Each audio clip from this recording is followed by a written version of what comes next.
If you're also a PinkPantheress super fan, get in the comments. I'm sure Demar would like to talk to you. I'm sure you guys can meet over some kind of internet website. Meet me on Have a Hotel. All right, that's it. This podcast.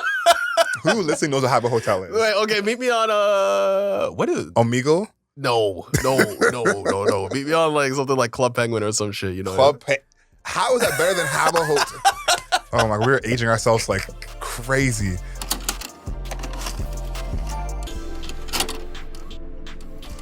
All right, welcome back, everybody. It's Soundbites, a part of the Album Mode podcast. We're talking about the music, the culture, the internet, and the legal disputes, and all those things that intertwine to create the music culture that we have today. My name is Demar Grant, aka King Grant, aka The Bunny, and I'm here with my esteemed co-host, co-creator, Adriel Smiley, aka AdrielSmiley.com, aka The Godfather, aka Mr. Smiley. Adriel, we are back. We're doing a fun episode today. Something that we've been interested to do for a couple of weeks now. Talking about our top debut albums / mixtapes that we reviewed on the Album Mode podcast. I have been compiling, gathering, searching the archives to make sure that I have the strongest list. Okay. And I'm here to crush all comers. Anybody that is trying to come up with a better list than mine, it's over. Okay, I went back to the beginning, episode 1, and went all the way back and filtered. I have a strong list of things here that artists that we've been dialed into from the beginning. That's essentially what it's about. People we've been into from the beginning and been following in the past 5 years. 4 or 5 years that we've been doing this podcast. So that's where we are today. It's a fun one. Adriel, how do you feel about this? This is going to be a fun one because I think the debut album is more important than ever, at least in the modern era. It's been important throughout music history, but in the modern era, sometimes when people think about your debut album is how they think about the rest of your career. True. You can't usually shake that image. And whether it's they think you're amazing and you're a genius and an artiste, you keep that forever, or if you're just, a bot and, someone who's just an entertainer more than a musician, you might keep that forever as well. So I like the group that we have. And when I was looking through some of our past reviews, I think that we've had a good group of artists who have decent debut albums. Yeah. Some actually pretty good scores. A couple scores that are pretty rough, which we'll get to. But mostly good scores for the debut projects. And as well, like, we've gotten on the ground floor of some pretty big, important artists. Yeah, I agree. Some of the people are Unknown T. They're from the beginning. Arlo Parks. Yep. Olivia Rodrigo. Yep. Mustafa. Yep. PinkPantheress. Yep. Stop me when you want me to, Even Luna Lee. Yep. Toronto favorite. Wolf or Fat Dog, sorry. Yep. So there's a lot of people. Last Dinner Party. Yep. Low key in the I would consider it in the Hall of Fame. I wouldn't consider it low key. In the Album Mode Hall of Fame. And that maybe should be one of our next evergreen or next just like fun pod that we do is just like the Hall of Fame. Yeah. I think that would be a fun one. Yeah. But these are artists that have just dropped, and we had the telescope. We're like, hey, look, check that out over there. Yep. Right, and we've seen them become these much larger artists, especially PinkPantheress. I don't know about especially PinkPantheress. I was rank low on this list of larger artists. Oh, there's several artists who I think are larger than her here, but maybe for you personally, yes, in your mind, larger than life. She is an icon, an idol. She is so important. I think I hold PinkPantheress in high regard because has yet to drop a bad song. Okay. Has yet to drop a bad song, and she's making electronic music, which is kind of it can fall into a space of where it's formulaic. Has not really happened with her music yet. I think the only thing that's happened with her music is that people know that it's going to be short. Like they know the songs are going to be short, and you can see people on social media because her next album is coming out soon. Yes. I believe it's on May 8th, 9th, something like that. And her, you'll see everybody in the comments replies or just like TikTok comments or whatever. And the people are like, this is going to be the best 19 minutes of my life. I'm screaming. That's pretty funny. That's pretty funny. So that's the only thing that it's become like a trope. Like her music is short, but other than that, it's been awesome. Best 19 minutes of my life. That's high praise. Yeah, no.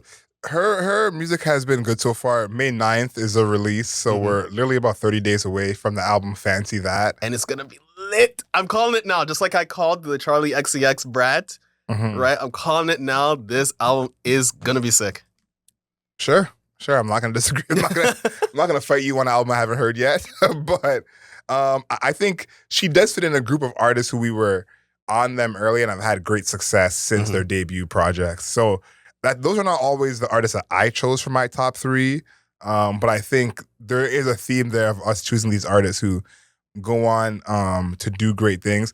I think the big thing here in some of these, debut albums that we've done is kind of the framework of the context of that artist, because it's the first project. And some artists have a lot less context because this is the first music we're hearing. Or some artists who have technically been out for years, like Lil Nas X. And by the time their first album comes around, it's like we've heard them multiple times. So seeing the difference in those two is pretty interesting. I want to talk about that a little bit later. Tommy Richmand is someone who falls into that as well, where the context going into his debut album was very different than a lot of the reviews we've done. So I think that kind of plays a part in the score sometimes. Not all the time. We try and make it just about the music, but seeing the kind of context that we go into an album with, I think is a big part of it. Before we get into anything, I also did some deep diving, got some of the stats, the facts. The album that is the furthest into someone's career, do you know who that is and what album it is? It's this person's 16th studio album. I feel like this was perfect to bring up. We're talking about debuts, literally the opposite of a debut. 16th studio album. Do you remember who it was and what album it was? It's gotta be a hip hop artist. Okay. Gotta be a hip hop artist. I like the math you're doing there. Yeah, it's gotta be a hip hop artist who drops a ton of music. Oh, NBA YoungBoy. You know what? I like the thought process, but it actually is not NBA YoungBoy. Oh, Nas, King's Disease 3. You know what? I was thinking because YoungBoy has a million projects. I'm like, maybe he just racked up 15 before we. Not a bad choice. Not a bad choice. But no, Nas' 16th album, King's Disease 3. So very interesting to see kind of both, sides of the spectrum. I think important before I start with my first project is to see which of these artists have kept the hype of their first album. Right. Like how many of these people have kept it. My first person, another person in the Album Mode Hall of Fame, they've kept the hype going, at least with us. They haven't fallen off at all. Arlo Parks, Collapse and Sunbeams, February 2021. Do you remember the score you gave this project? I think I gave it a 9.5. That's right. You gave it a 9.5. Yeah. I gave it a 9. This was my first choice. I just wasn't sure if this was actually their first album. Yeah, me too. I was like, let me go look that up. So once I saw that it was like, this was an easy first choice. Someone who I've been a fan of since I said 2017, 2018. And when we talk about context going into a project, these are the kind of artists where it's almost like this is not the first project for me. I've been a fan of them. They had EPs, they've had singles. But this being the first offering to the world as a whole holds a little bit more weight. So I was happy that it was as good as it was. Yeah, me too. Arlo Parks is one of the best songwriters out right now, just period. Yep. If she was writing Taylor Swift songs, we would be talking about Taylor Swift as just like a mastermind. She just happens to be British, black, and over there. She's yes. she's away from everybody else, making this alternative indie pop, indie folk, sometimes R&B, sometimes very much sometimes R&B music. Yes. Very much sometimes. Barely, right? So she is out of the mainstream framework for what a stunning artist is supposed to be. But Collapse and Sunbeams, I love that album. I love that album. I had it on vinyl. I have it on vinyl still. I have it on the red vinyl, I think. I got the collector's edition of it. Brilliant songwriter, great singer. I think that even there's even a couple of songs at the very, very end of that album that are produced in a different way, where it's not indie and it's more of like a pop slant to it, which is really interesting for her, like as she continues forward. So Collapse and Sunbeams, I love that project. I just love that project. I listen to it so frequently. Just have it on, and then sometimes when I want to relax and listen to some music, I'm like, this is really good, man. Yeah, I go back to this project. I think I have 9 of the 12 songs saved, so that lets you know what kind of project this is. But the one thing I remembered about this project going back to it was I feel like they have this lane or entryway into a pop rock sound that they would absolutely kill at, because this pop rock doesn't exist anymore. So I would love to see them do that on the next project. You know, who knows? We'll see. But that was my easy first choice in terms of my top 3 of our debut projects. Okay. So I had her on my list as well. So that's why I wanted to do a little bit on her. But next on my list, I have a large list. I have a long list and a short list. So we're going to do a short list. We're doing the short list right now. And then if we get extra time, do the long list. But on the short list is another person that I just was stunned by their songwriting, is Mustafa, When Smoke Rises.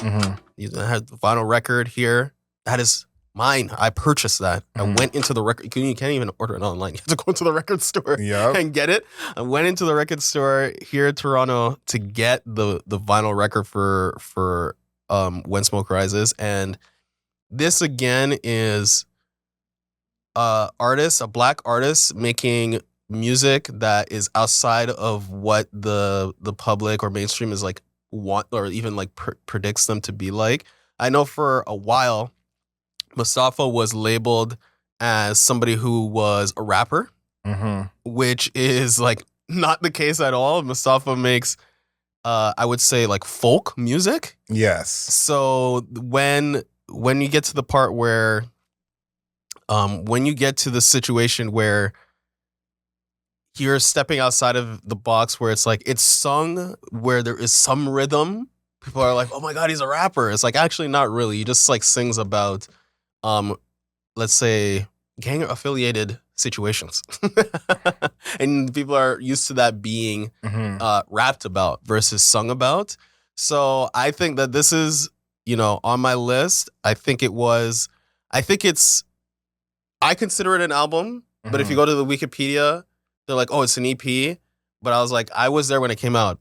Everybody was calling this shit an album. So this is on my list as well.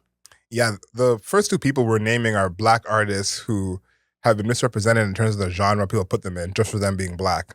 Arlo Parks, people calling her R&B just because she's black. Mustafa, the same thing, being a rapper.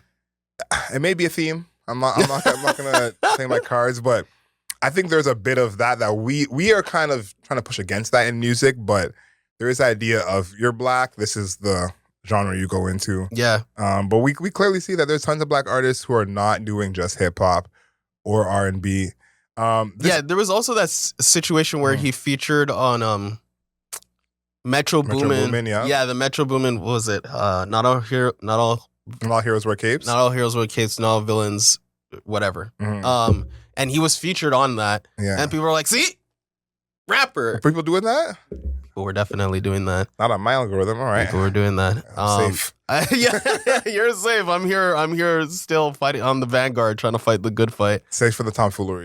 So he's developed. That's one of the interesting parts of him, where he is I remember listening to that album, Not All Heroes Wear Capes. I'm like, what the fuck is Mustafa? Respectfully. But what the fuck is he doing on this album? I thought that he was confined to where we are in Toronto. So to see him branching out in a large way, dude's doing music. It's 21 Savage, right? 21 Savage and Metro Boomin, that's a big deal. So I just thought it was awesome. Something that I just found really, really interesting to see his progression when you would not really think of it happening in that way for the type of music that he makes. I think that's interesting. I thought it made sense in the way that, like, I feel like the content is there, and especially the background. Like, I've always thought that would be the kind of artist he would work with more. And I still actually see that for him. So I'm surprised that there's not more of that. And I was surprised that the song took the tone it did, I guess I do understand it because it's Mustafa. Like, you know, you bring him in for those things. He's one of those artists. But I do think that he has a lane where he can work with more of the street artists because he's talking, you know, about their life that he also lives. So to me, I see the lane there just from two humans who can connect, but maybe it's deeper than that. Yeah, I think he is singing again about gang affiliated stuff. So it does fit thematically with 100%. a lot of the people are doing, but you gotta have the vision to do that. It's kind of like having Sampha in your music, similar to having Sampha in your music. But this is more grit for he's a folk artist, but I'm like, it's gritty. And people are like shooting people. Yeah, and I think I guess we're gonna see going forward. We didn't see it on the second project as much, but I think maybe there's a lane for that still just because of the actual content. But you know, we've seen it on this podcast a lot. Content isn't always what drives collaboration. Yeah, because Dunya, which was this album that came out 2024, is more spiritual.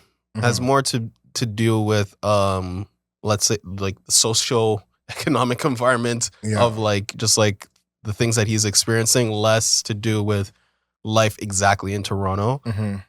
So I don't know. There's a difference. There's a difference that is happening with his music in that sense. But yeah. For my next one, this album was almost an obvious as soon as you decided we were doing this podcast. That's The Last Dinner Party, Prelude to Ecstasy. Hall of Fame. Yeah, Album Mode Hall of Fame. Another February album, February 2024. We both gave this a 9. This album could be a 10, I think, looking back at it. But this, I feel like was, to me, if I had to choose an album of all these as the best debut, this is the one I would choose. Because I think this one set the tone for their careers going forward because the music was so undeniable.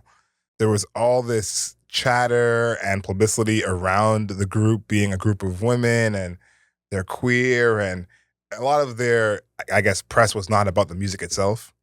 And to deliver on the music, I think is huge because that's a theme we're going to see with some of these debut projects is there's a lot of press around it, but the music may not be as good, or the press is not about the actual music or the talent of the artist.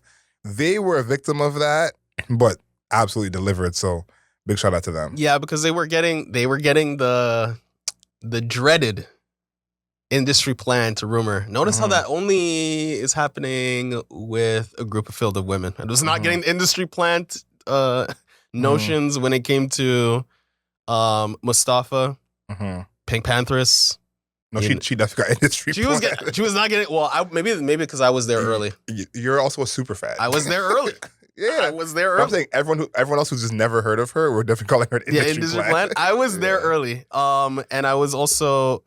Well, we'll mention there's another artist I will talk about further, but yeah, they were getting the industry plant thing. It's definitely a thing that happens with women in music. Doechii literally is happening to Doechii right now. Even though track record is abundant, but let's continue.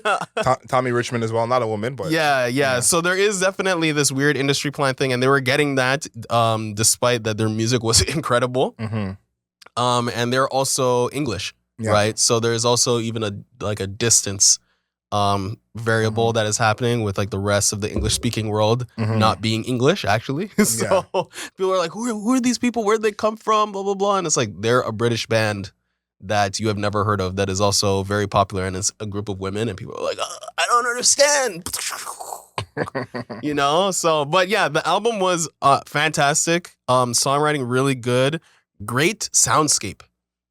In their project, a lot of interesting uses of the guitar, slowing down certain songs being like really heavy, like they had like almost like these like EDM drops in their music. So yeah, I like that album a lot, man. That is definitely one of my favorites. Yeah, I think they're the actual group that the industry plant rumors made sense to me, and that's why I like that their album was as good as it was because. Almost similar to Boy Genius, the amount of press they were getting to how popular they were was just not adding up. Yeah. It was like, why am I seeing them everywhere, but I just haven't? Yeah, the management team is just too good at their job here. And I think that is where the industry plant, allegations always come from. When it's like, when I see someone often who I don't know any of their music, it just feels wrong. You know, and I think PinkPantheress was a victim of that as well. where a lot of people were like, I've never heard a song from her, but I see her face often or I hear her name. And sometimes that's just the algorithm you're on. Maybe you don't hear any songs. But I think The Last Dinner Party, again, were a group where they absolutely did that. Maybe the first time we've had someone be in the Album Hall of Fame off of one album. I know. Maybe we should wait until the second project to see. It was so strong though. Obviously, Arlo Parks that we mentioned, she's like, one of the first people where we even started talking about Album Hall of Fame. But their albums are so strong that we're like, I think this might be Hall of Fame worthy, And I think there's two things. Like Arlo Parks had been strong lyrically and musically before the debut project. So I wasn't surprised by Claps and Sunbeams, but it was like, now there's a reason for me to put them in the Hall of Fame. Right. Last Dinner Party, I hadn't heard anything before this album. And so for this to be the only music I hear and it's this good, and for anyone who heard our best albums of 2024, we both had them at number 2. Yeah. So that tells you exactly what you need to know. And it was also when the album came out, we're like, this is one of the best albums of the year. Literally. In February. In February, we're like, this is one of the best albums. And then we were halfway through and we're like, I still think it's Last Dinner Party. And then at the end of the year, it was number 2. We're like, I think Last Dinner Party just might be the best. Yeah. And someone said in the comments, like, maybe that's what I gathered from y'all review. That Last Dinner Party has the best album. And I'm like, the math is mathing. Yeah, exactly. Okay. So here's another one. This one, it was a debatable situation. I didn't want to bring it up early because I didn't want you to shut it down and I didn't get to mention it. So I wanted to bring it up now. So this is a super group. Okay. Right? Silk Sonic. Okay. An Evening with Silk Sonic. Yep. Technically, a debut for the supergroup. So I have them on my list. They're in the group of not eligible. I have a group of duos there. But tell us why the album is so good. Because I if we're including these duos, I would obviously include them. But I had a bunch of duos, compilation albums, whatever it is, that I was like, I'm just not including any of these for that sake. But the music is good enough for them to be included. Right. So it's a super duo or super group. This is a real super group. Yeah. Bruno Mars, Anderson .Paak. And it's just this throwback 70s R&B. Like this is what R&B sounded like at that time, where it was just like R&B, soul, like it's lots of shimmering sounds. It's very like relaxing. They had Bootsy Collins on a bunch of the songs, just like bringing you back to that time. The music videos were similar, where it's just like lots of gold, glittering gold. People wearing the hat, the 70s hats. Lots of silk. Lots of silk, people wearing the glasses, all this type of stuff. So it had this really, really strong aesthetic value. And then the production, Anderson .Paak is one of the best producers. And the production was just beautifully crafted around it. Extremely smooth. Very like, it was traditional in that sense of like, it's like 70s R&B or soul. But it felt revitalized by Bruno Mars and Bruno Mars's like voice and like singing and the lyrics. But then Anderson .Paak, because he has like a raspy voice, actually kind of gave it a little extra, a little edge. Yeah, a little edge to it that was really interesting. So this was one of the best albums just of the 2020s. I still feel that way. This is probably my highest rated album, history album. I gave it a 9.5. Yeah, you gave it a 9. Absolutely a no skips. I think you talk about the retro feel to the project, aesthetically and production wise. Lyrically, the album was in the present. Like if you go back to that album and hear the songs, the lyrics, the hooks, that album is definitely the present. And to mix those two together so seamlessly, I thought was very, very cool, because at first we weren't sure. When it came to the singles and promoting the project, there wasn't, that assurance that it was going to be feeling like current. It felt like it might be too retro. And, they definitely did a good job of blending the two together. So this is a total fit here. I'm going to go through the other ones I have in this group of absolutely credible, but not eligible.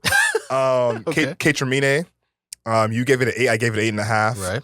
May of 2023. Great projects. To me, one of the most slept on projects of this era. Amine has a new album coming. If you've heard the singles, it feels like it's very much influenced by the Kate Tremine project. So if we're including that, that would be a good one in here. An album that I've brought up a couple of times before, and I'm sure there's not a single soul that has reviewed this like we have, Kawhi Leonard, Culture Jam Volume 1. Oh, wow, you really put it?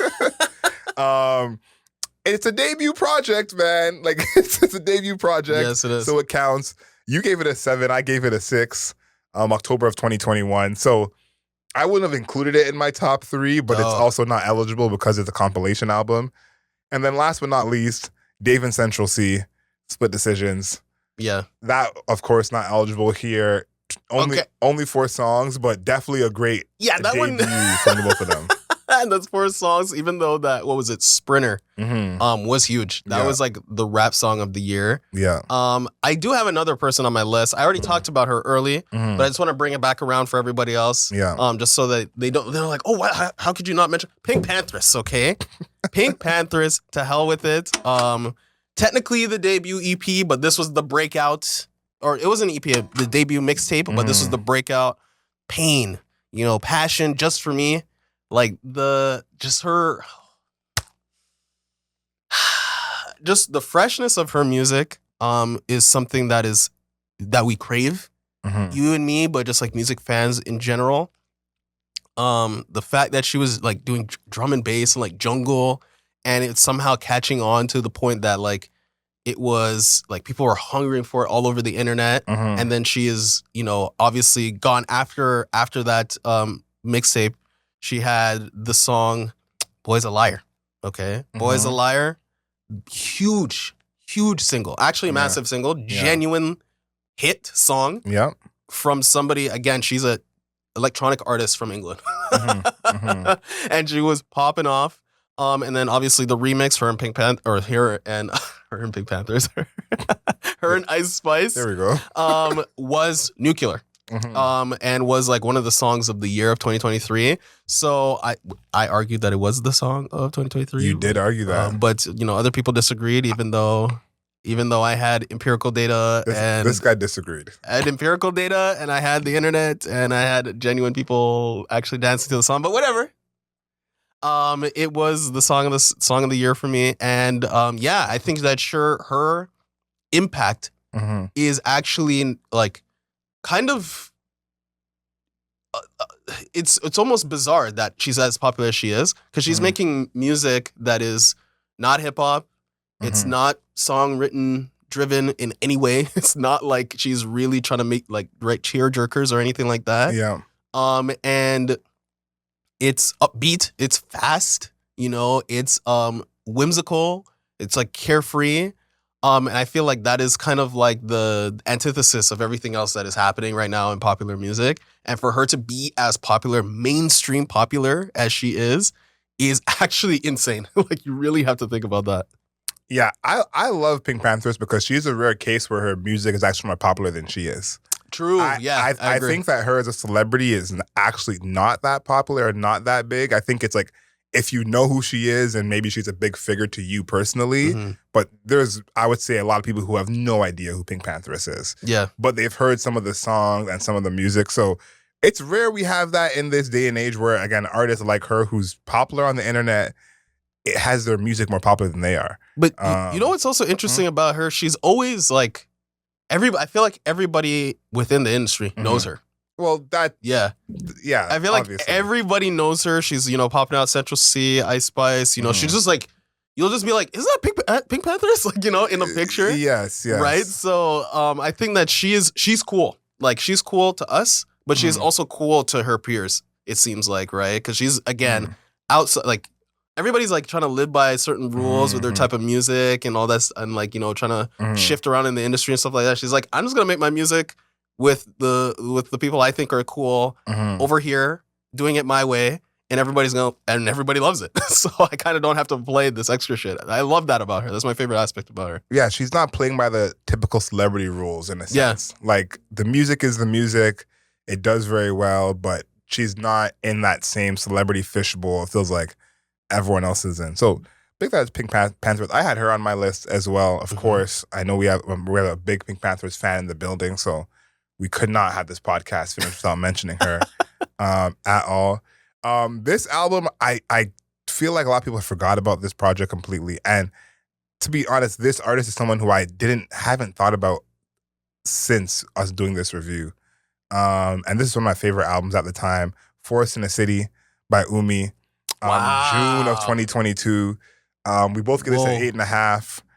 Phenomenal project. I felt like everything was just tied together with this one, from the visuals to the album to the production to the lyrics, and it kind of created this sweet spot for me that I felt at the time of like having an album be a certain amount of songs but a certain amount of length, and this one's 15 songs, 50 minutes, and it was like you can find that medium. 12 songs feels like a thing of the past, but having that medium of it can still be more than 12 songs, but it's not super long. She did a great job of that. So this one to me, I felt like I had to put on here because it kind of fits all the criteria of your entry into the industry for a lot of people. Of this is them hearing you for the first time, and then as well, it's like the music being solid as your entry. I think that's important as well. Yeah, that's a huge... I mean, I think it's a very underrated throwback for us because that was one of those albums that we were just like, maybe we should review this. And then we ended up reviewing it. And I think she had below 1 million monthly listeners at that time. She's not 2.3. Yeah. That was when we were kind of skeptical. And then we reviewed it. We're like, actually, this is really fucking good. Yeah. So I'm happy to see that she made it onto... I would say this is the long list area, right? Where she's on my short list. Oh, okay. She's on my short list. I'm gonna be honest with you, she wasn't even on my list. I'm not surprised. I loved it. Wait, hold on a second. Wait a minute. But your list is very much how could I say this? Like fandom induced. Oh, I'm sure you haven't listened or thought about her since the album. So out of sight, out of mind. Shame on you. I had Mustafa on my list. Okay. You have the vinyl. Of course, you gotta have him on your list. Yeah, I have him on my list because the music is good. I don't get vinyl people that I think their music sucks. But I'm saying, he's more top of mind than she is. Okay, let me justify this vinyl purchase, okay? You don't have to justify it. The album is good. What do you mean? You guys saw me here. Oh my goodness. When The Weeknd dropped his latest album, you saw me pop out. For real. You saw me with every fucking piece of We gotta have like a merch. counter on the podcast now in the comments. Anytime DeMar explains himself, and someone in the comments make a note of it. You don't have to explain yourself. I don't have Starboy on vinyl. Beauty Behind the Madness, I don't have it on vinyl. The album is good. Okay? You give it 9.5, I give it 8.5. Exactly. So you don't gotta explain yourself. Okay. The album is good. That's what I want. I just want that to be I want that to be heard. Okay. Another one that I want to mention, I do have like a big list, but I think this is like the end of like really like the list for me. I have Sour by Olivia Rodrigo. I have it on my long list. I think that we said something during that review that has continued over her career, is that she is Taylor Swift meets who did we say? I think it's meets Paramore. Is that what you said? Meets Paramore. Yeah. Right? Where we were like Paramore and the Canadian girl, I can't remember her name. Avril Lavigne. Yes.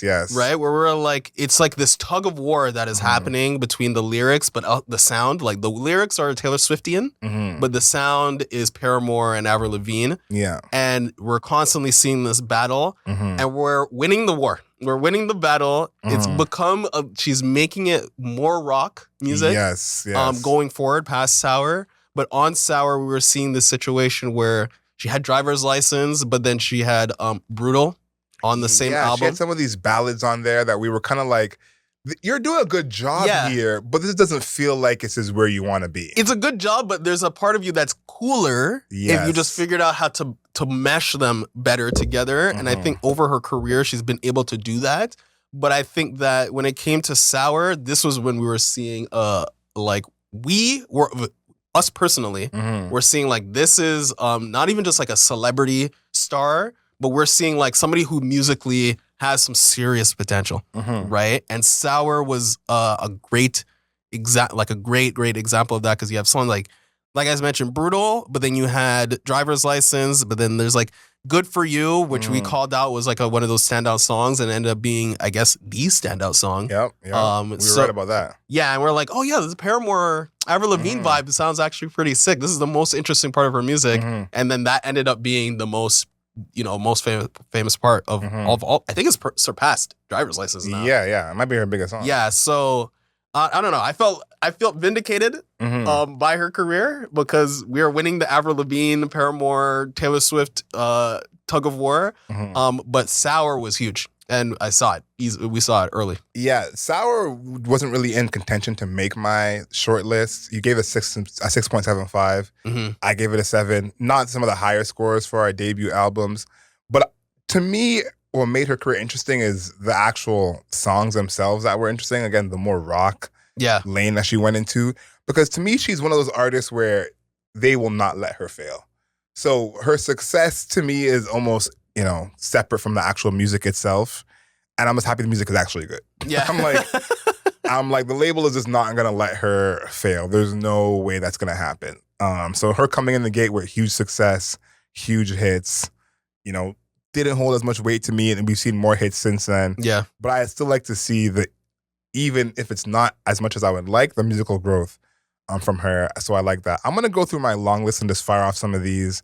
I'm sure you have some of these on your list as well, but these are some that I felt like were worth actually mentioning. These are not all the debut albums we've done, but worth mentioning.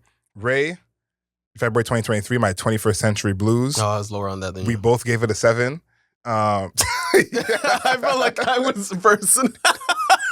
Stand corrected. I wish the audio people could see the reaction on my face when you said that.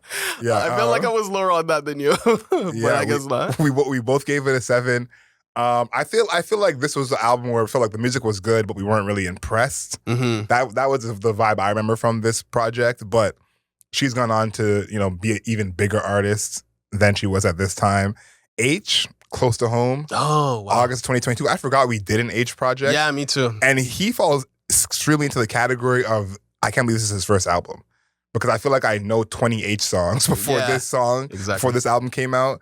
But we were both lukewarm on this. You gave it a 5.5. I gave it a 6. Yeah. I felt like some of his best songs are not on this project at all. So that was interesting to me. This is probably the highest rated album that neither of us put into our list. Luna Lee, Duality, March 2022. You gave it a 9.5. Yes. I gave it an 8. I love that album. I love that album. I love the soundscape. The production for it is so incredible. Mm-hmm. So yeah, that was on my long list as well. Yeah, and I think it's interesting to hear this album, and we talk about a debut, comparing it to her second album, which is still good, but not as good as this, and a different sound. It's like she went more into the actually using her vocals in her music more than she did at this time. Yeah, which I feel like she's a multi-instrumentalist. Yep. I don't know why you would neuter that part of yourself to focus more on, why would you shrink the amount of instruments that you're using to use one more, your voice as an instrument more prominently? I don't know. I felt like that just felt like a odd move to me. Use more instruments. Well, you can do more instruments than anybody else. Use more instruments. As a performer, I'm sure she wants to perform more of her songs. Yeah. That's a musician part that you're not understanding. But I always think of her and PinkPantheress kind of in the same lane, where PinkPantheress kind of stayed even more true to her formula. Yeah. On her further projects, and Luna Lee, diverted from her formula a little bit. So I thought that was pretty interesting. Lil Nas X, Montero, September 2021. You gave it a 7.5. Yeah. I gave it a 6.5. Maybe the most surprising album I have on my long list for how good it actually was. Yeah, me too. I definitely was surprised by how good this album actually was. But he hasn't dropped anything since. I'm not surprised by that. But I am, because it seemed like he was gonna become a pop star, just a big pop star to me. It seemed like that. I'm not surprised, because he is in this group where it's more celebrity than musician, and that's really not gonna change. So, but it wasn't like his music was still charting, because he was a pop star, so the music charting that's actually important. I get what you're saying, but I think you're forgetting that Old Town Road came out in 2018. I know. And Montero was in 2021. I know. So it's like the evidence doesn't show that he's going to be dropping frequently. Here's the thing, and this is how I knew he had legitimate motion even after Montero. Mm-hmm. My parents asked me, what happened to Lil Nas X? Wow. Okay, so for one's parents to ask about a defunct, I wouldn't say defunct, but absentee pop star, that to me means there's real tick. And he did have a period of time where he made a song, I can't remember what the name of the song was, but there was Satanistic elements to it, and that was a blow up, and I feel like that derailed him. Like he like apologized, which he never did ever before. And he was supposed to have an album that was coming out in like 2022. Yeah. That never happened. And now he's just in the ether. I think the thing about this project that stands out to me is I don't know if how good this album was really translated. I think he was still seen as a pop star with a couple big hits, but I don't know if the quality of this project actually properly translated. And I think we haven't mentioned it as much because most of the artists we've mentioned on this podcast so far are more quality musician than celebrity. And he's kind of rare in that case in this group we're talking about. But I think that's the biggest thing about a debut album is how can you affect your narrative going forward? And I think that was something he probably lost control of in a sense. Yeah. Where it's like, yeah, the album is quality, but is that translating? Are people getting that? And it feels like, what is this, 4 years later, people are not getting that. Yeah, he made the mistake of backing off instead of doubling down. He should have just doubled down. But he backed off. And again, I feel like it just derailed everything. Like ever since that controversy about the music video, which it wasn't even that serious. Yeah, I'm surprised that he apologized. Yeah, I feel like I've seen worse. It wasn't that serious. And he apologized. Like things that Playboi Carti is doing is much darker than what Lil Nas X was ever doing. So I don't know why he felt this need to apologize. But for him to basically stop everything is pretty crazy. But Montero was good. I maintain that. I maintain the fact that I think it was very good. No, it was good. To be fair, you gave it a 7.5. So let's not pump it up that much. 7.5 is good. From us, a 7.5 is good. But you gave Ray a 7, and the way you talked about Ray and you talk about Lil Nas X is two different worlds. I think it's because at least Lil Nas X, he was like, there was some verve. Like I felt something when I was listening to his music. Ray's music, I'm like, this is. We're not gonna unpack that. But yeah, I was like, Ray's music, I'm like, this is good. But it leaves me a little bit cold. At least Montero is like, there was some spiky elements to it, It wasn't the smoothest listen, but I'm like, there's good shit happening, There's some spicy elements. Yeah, no, Montero was good. I can't argue with that. I have a couple more to go over of like this long list that we have. Her, Back of My Mind, June 2021. That was a debut album. You gave it a 5.5. I gave 6.5. Yeah. That's why I included it. It's like, this is one of these projects where it's like, this is a debut album. Yeah, hold on a and it's like, Google search. And this is why I've had a couple of times on the podcast where I push back against that nomenclature because I feel like labels and PR companies are just picking and choosing what's a debut album and what's not. She had re-released her EP like 7 times at this point. We had heard full projects from her. To call this a debut album, it's like, you have 4 Grammys already. How is this a debut album? So interesting where it's like, she was already solidified at this point. Yeah. So this is such a different debut album than we're used to. Similar to Lil Nas X where, his biggest hit of his career had already happened at that point. So again, a different type of debut album. This is the lowest rated debut album I have on my list. Destroy Lonely, If Looks Could Kill, May 2023. You gave it a 3. Yeah, it was bad. I gave it a 5. Why is this on your long list? I thought it was worth mentioning just because of what a debut album means. Because to me personally, I think this is something about the fan base. Not a good debut. Has that slowed down his motion at all? Absolutely not. And that's why I brought it up, because I think it's a certain kind of fan base or artist where you can have such a bad debut and nothing changes.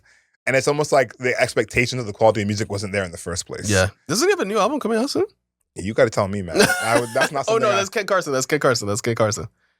Totally different guys. How could you mix them up? That's crazy for you to mix them up. They're so different. Like that's they are because I can't believe you mix them up. They're so different. One of them actually has good music, like continuously. All right, let's move on. Wait. I had Kid Carson. No, come on, yo, Chaos. Come on, Chaos. No, Kid Carson's better than Destroy Lonely, but like better. Destroy Lonely is not a high bar to be better than. Okay, well. Facts are facts. I mean, I think he is clearing Ken Carson pretty easily.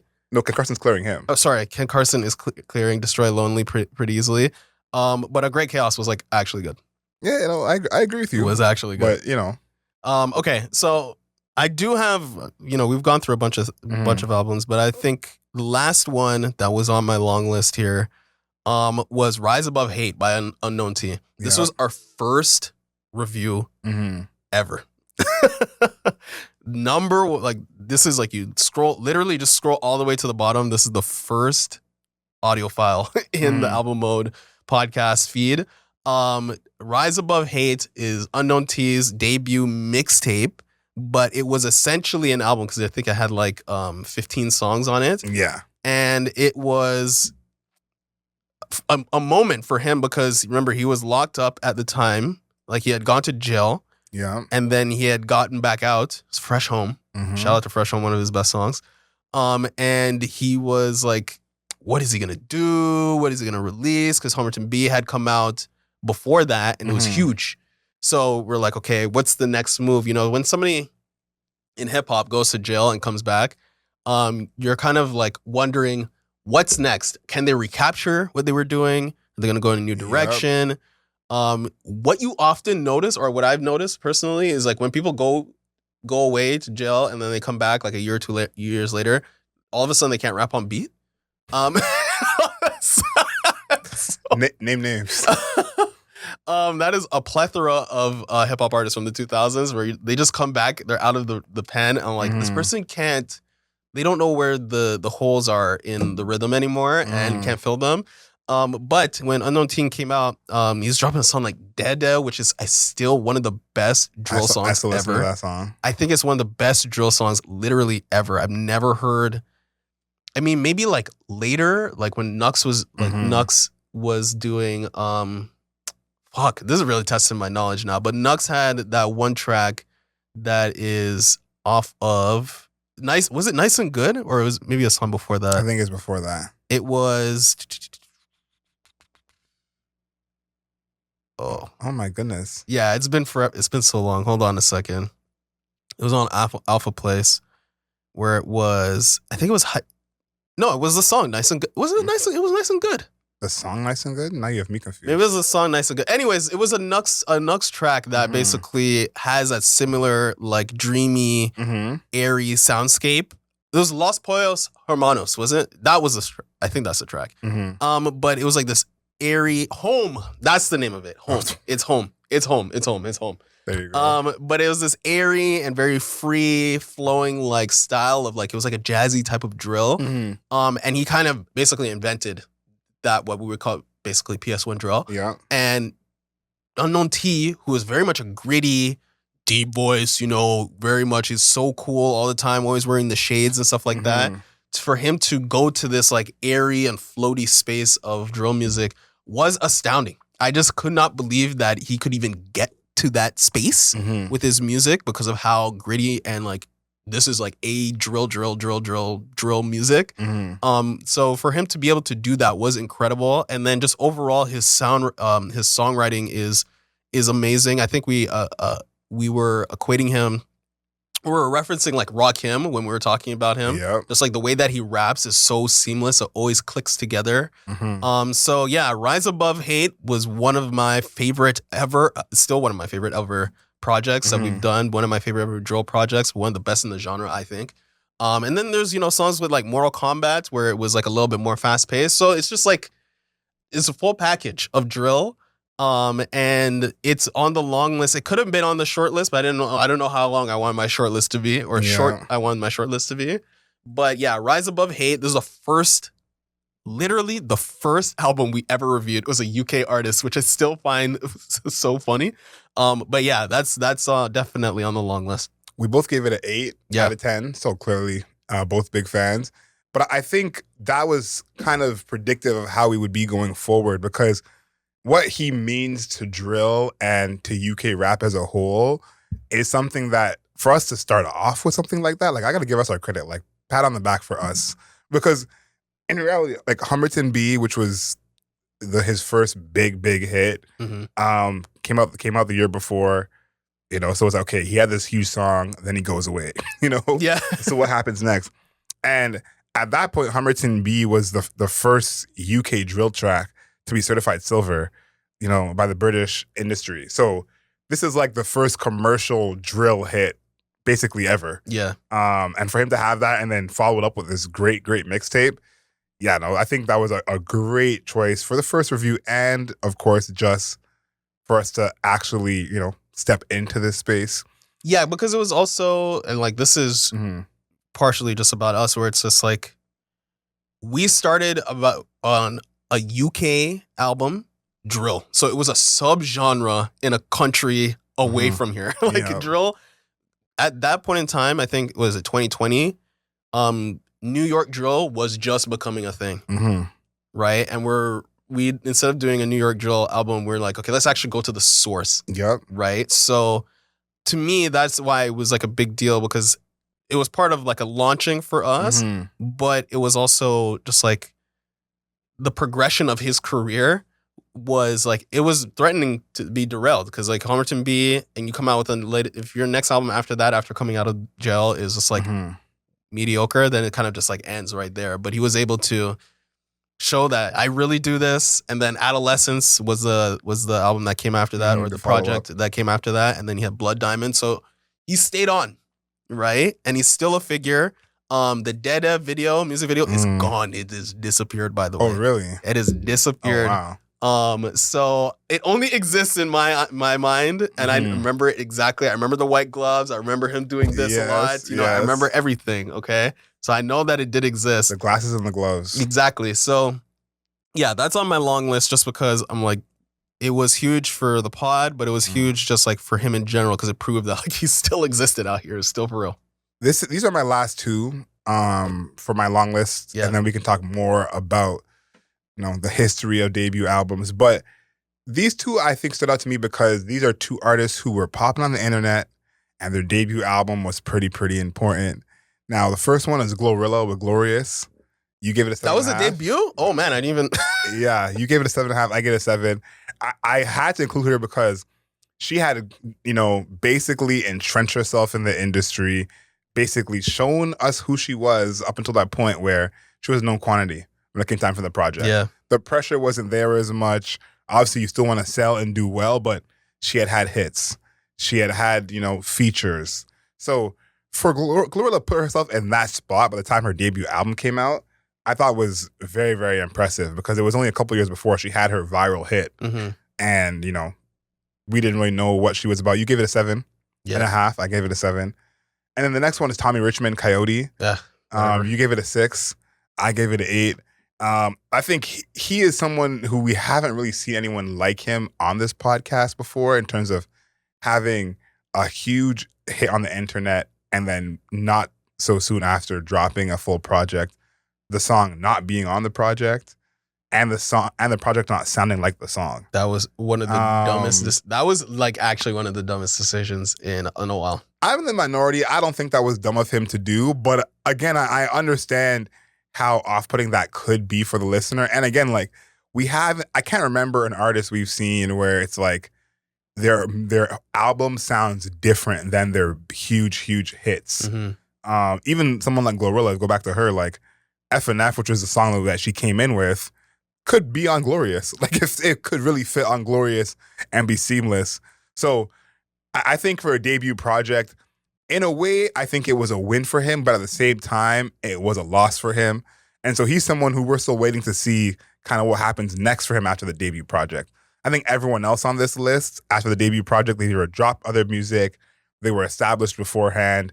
He is the one person out of this group who it's like, we're still at wait and see after that debut project. Yeah, and Tommy Richmond, just make him a 6 out here. That's really how I see it. I'm like, I don't know how you can have the song of the summer and just be like, I'm not gonna include it. And also, by the way, none of the rest of the music I'm gonna make is gonna sound like it at all. So you listen, I don't want people to take me serious when I say this, but he did it first. Okay, Kendrick followed him up, not putting Not Like Us on GNX.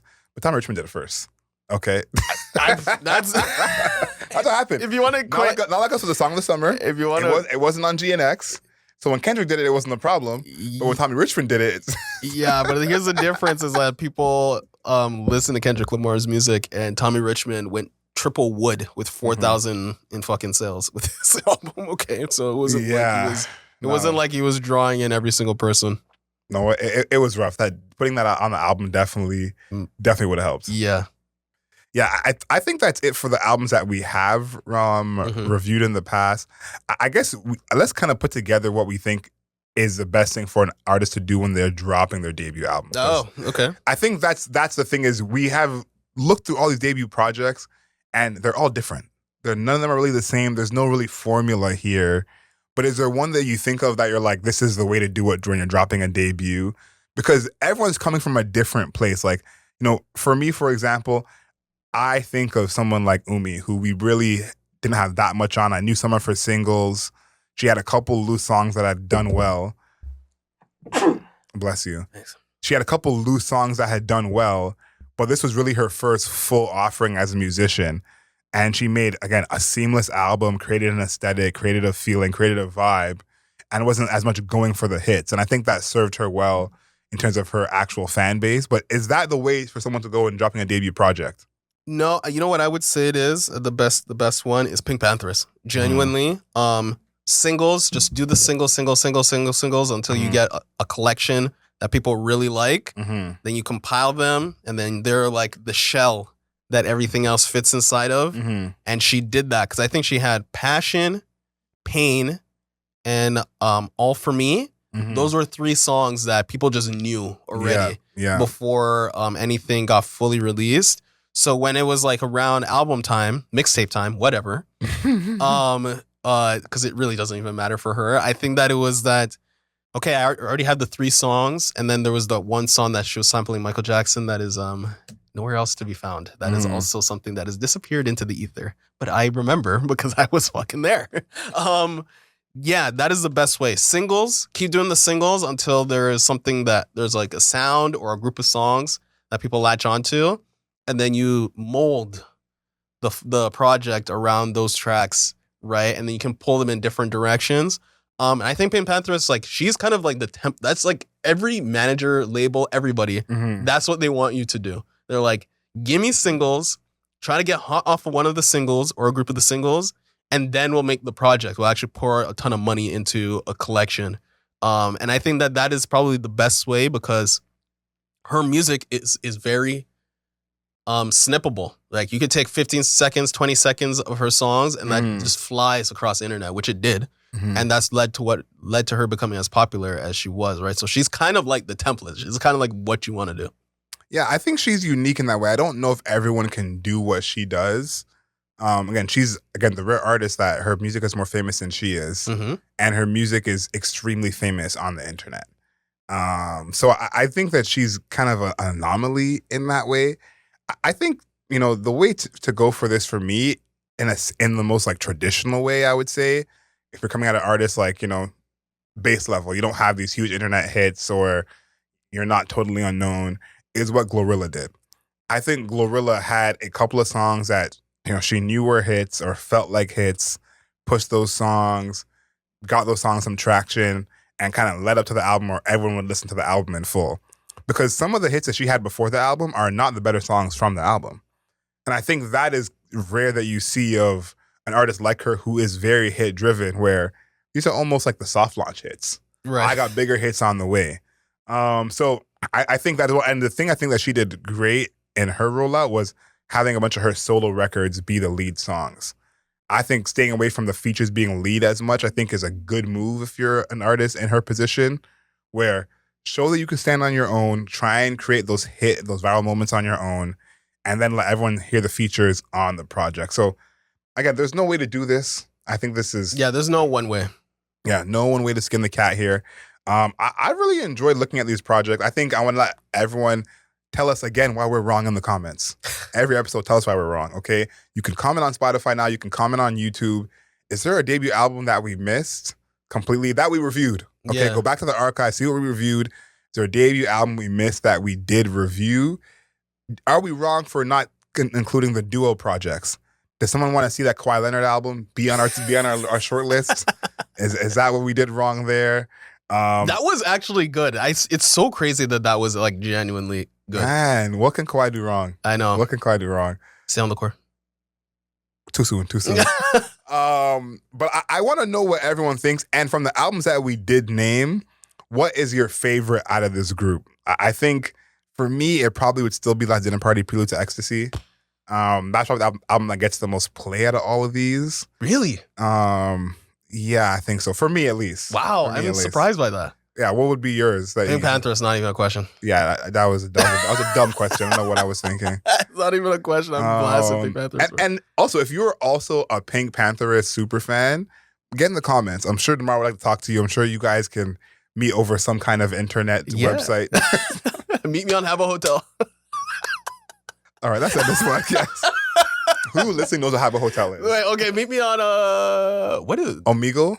No. Meet me on like something like Club Penguin or some shit, you know. How is that better than Have a Hotel? Oh my, we're aging ourselves like crazy. Thank you for joining us. No, meet me on Roblox. There we go. See? Much better. Meet me on Roblox. Oh my goodness. Thank you for joining us. It's been a pleasure. Make sure you follow us on the interwebs at Album Mode Pod, on Twitter, Album Mode Pod, on TikTok, Album Mode Pod, on Instagram, on YouTube. Like this video, leave us a comment, and of course, make sure you're subscribed. Until next time, know yourself, know your worth. Later days.